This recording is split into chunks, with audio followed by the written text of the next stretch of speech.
Hello there, everybody. This is TJ Fowler for Skullbanger Media. I am here with Hansi and Andre of Blind Guardian, the unofficial heavy metal band of Middle Earth. but they were kind enough to sit and do an interview with me, and got some good questions because you guys got a big album coming out, Beyond the Red Mirror. Yeah, that's true. And first of all, just to kind of get a background on this album, it's essentially a continuation of a couple songs from Imaginations from the Other Side. Yes. Correct? Now, I'll let you guys explain that. I know the songs, but just tell everybody out there kind of what's going on here.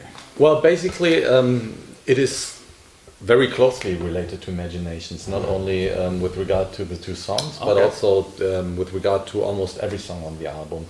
Sometimes I just caught the attitude of a certain song in Imaginations, and sometimes I even relate it to lyrical issues, be it keywords, be it topics, whatever. I mean, there's a little bit of everything. Going back to Bright Eyes and the Story Ends, you probably will figure that there is a story told about a young boy who's living in isolation and is supposed to be the chosen one in a different world, which he's not living in. Due to several circumstances, he is supposed to make a decision at the end of and the story ends, whether he stays in his world where he doesn't belong, or to go to another world which is unknown to him. He at the very end stays in front of a mirror, and we will not figure whether he's going to take the jump or not. And I just revisited that particular moment when I started thinking about a concept for Beyond the Red Mirror, and just thought what might have happened to the boy, you know, and which decision he finally made. Sure. And I just decided that this boy, since he was small and sort of anxious, did decide to stay where he was, and therefore created some complication for both worlds, because he was supposed to do the jump. And this is where the storyboard of Beyond the Red Mirror starts. You know, we will follow this boy who has turned into a man because 20 years has passed, and this boy is trying to find back a way to get his old memories.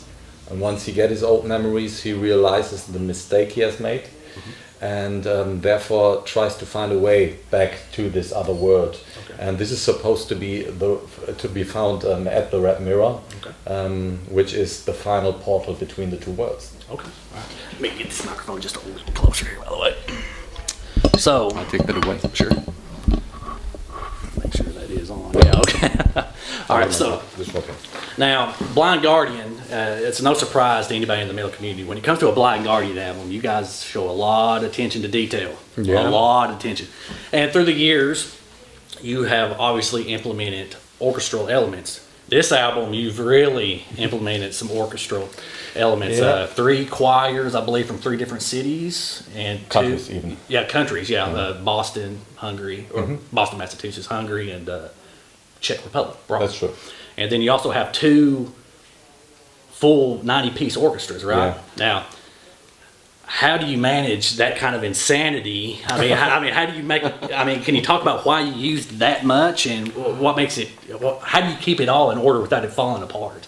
Well, it sounds more ambitious than it is, to be honest. There was a need for a huge orchestra on the album. We felt that in songs like Grand Parade or And the Story Ends. Sorry, At the Edge of Time. Okay. But one orchestra with 90 people would have been enough. Yeah. But due to timing issues, we were supposed to find a new orchestra in between the recordings, because the orchestra we are used to work with was not available for the period of time we have had to do that. So this was the reason to bring in a second orchestra. The Budapest guys managed to do that in a spectacular way, so all went out fine. Okay. It's slightly different with regard to the choirs, because they do not, interact together usually. So they are spotted on different places on the album, and they all have a slightly different occasion. But there is one particular piece, and this is in the beginning of the 9th wave. Okay. We have a sort of Camina Burana like choir Okay. You know, and we wanted to create this atmosphere. And Camina Burana demands a lot of people. The regular choir you can get contains at a maximum 40 people, and that would not have been enough. And this is the reason we went for 3 different choirs, because we needed the individual voices which all deliver a slightly different vibe to a part. To have that transposed in the best possible way. Okay. Well, now, do you feel sometimes with so many moving parts and musical elements, is it easy to kind of go overboard with the orchestral stuff? Like, oh, we got all this stuff, let's just really blow it out of the water. Has your fans ever said, guys, can you bring it back just a little bit? Do you think you found a good balance on this album? I don't think it's that this album is overloaded. We have so much experience with this, and we know when a song, where's the thin line to overload a song. Of course, it's always a matter of taste. Some people like plain straight music a little bit better. But I think most of our fans appreciate that epic style very much. And I think that we have the right taste to find a good balance between the metal band and the orchestra. And especially in Grand Parade, we could improve the dynamic flow a lot. How to bring in the orchestra there and play around with the song structure even better than in the songs before. It's for a reason that this song is the final of the album, because in my opinion it's the strongest composition we did. Well, now, the reason I kind of brought that up, listening to your first 3 or 4 albums, you're more of a straight ahead band, and Battalions of Fear I feel is great. The song The Trial of Acheron, going into the Wizard's Crown, fantastic work on your part, man. I mean, that's great, great stuff. Now, obviously, you've went to what you are now. Do you think it would be possible for Blind Guardian to be successful if you went back to something like that? Do you think the fans would be receptive to it, or is those days gone? Depending. If it comes out as a natural process, then I would not have any doubts, because then this would be what we really feel. That would be the spirit of the age we deliver at that point.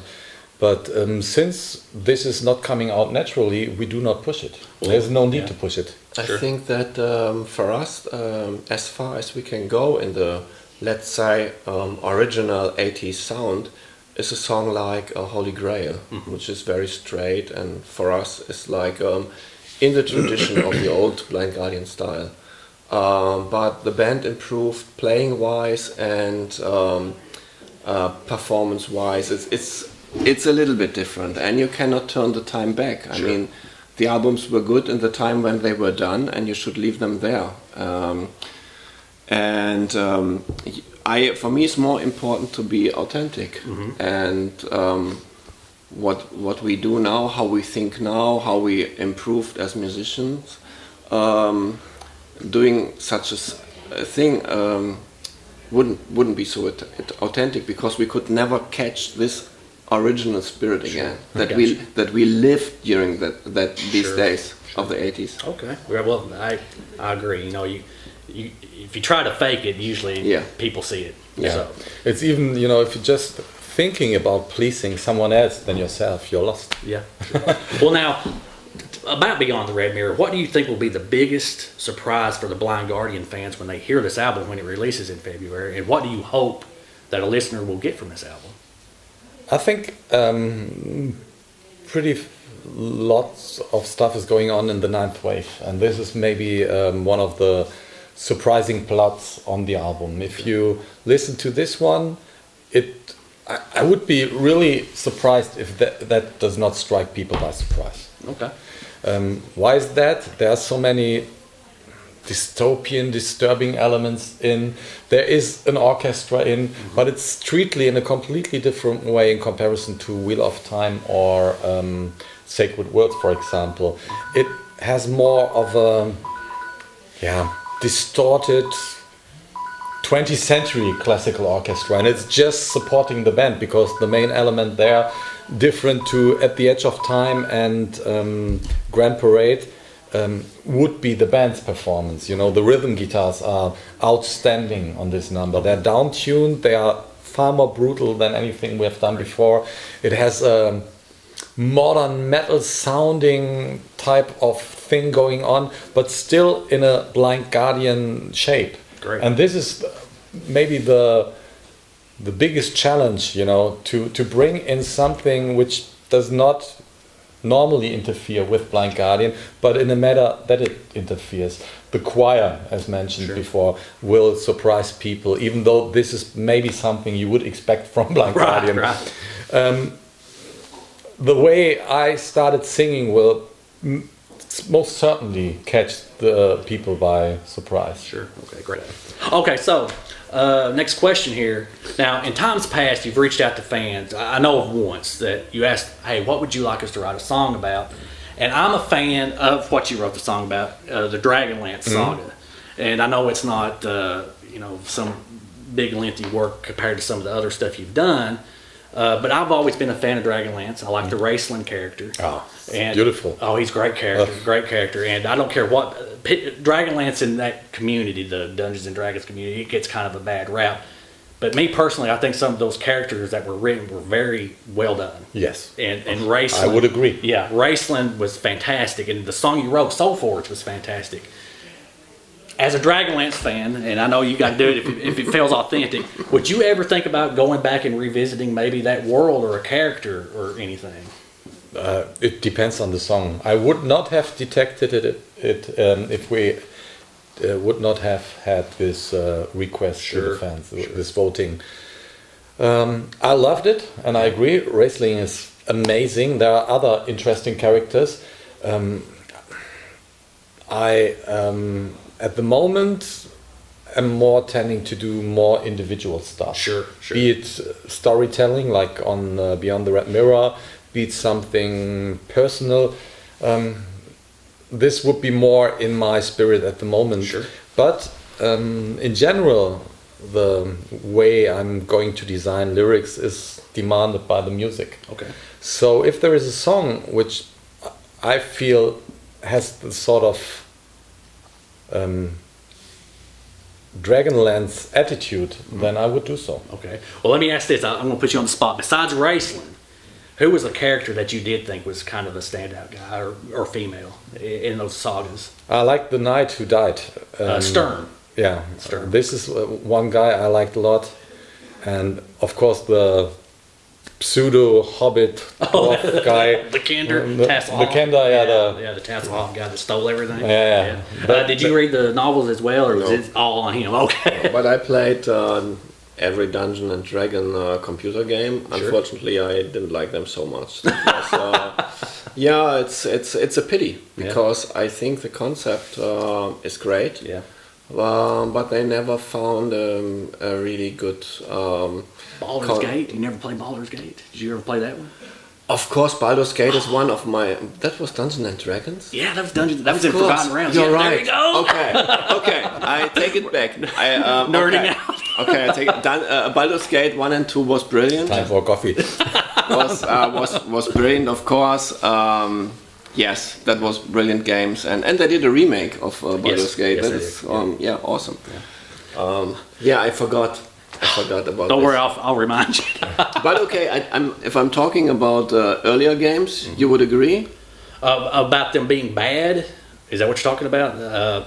There were some. There's a company called SSI that did some that were okay, but yeah, there's some that's pretty awful. Yeah, pretty awful. That's what I meant. Yeah. So, okay, let's get back to the serious stuff.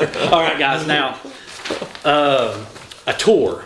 Now you're going to start off next year on the 70,000 tons of metal, correct? Yep. But the big thing here is no summer festivals yet, because you got some still big projects going on, correct, for touring and side things. That's true.